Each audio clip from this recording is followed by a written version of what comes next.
Ito yung ginanap na Way of the Cross ng Holy Wednesday. Ayan guys. Pero bago yun, nagkaroon muna ng Mass. Syempre dahil Wednesday, perpetual, no? Sinabay na rin dun sa Holy Wednesday. At sinabi rin ng pari kung bakit walang procession nung Holy Wednesday na ginanap dito sa amin sa Ligao.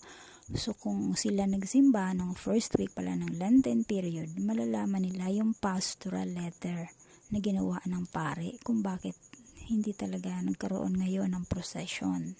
So Way of the Cross lang talaga. Yun nga, inilabas na yung imahe ng Poong Nazareno sa labas ng simbahan. Ready na yung lahat para sa gagawing Way of the Cross.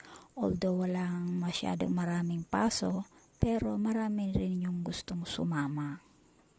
Ayan yung mga deboto, ready na sila, yung mga naka-red, deboto ng Nazareno.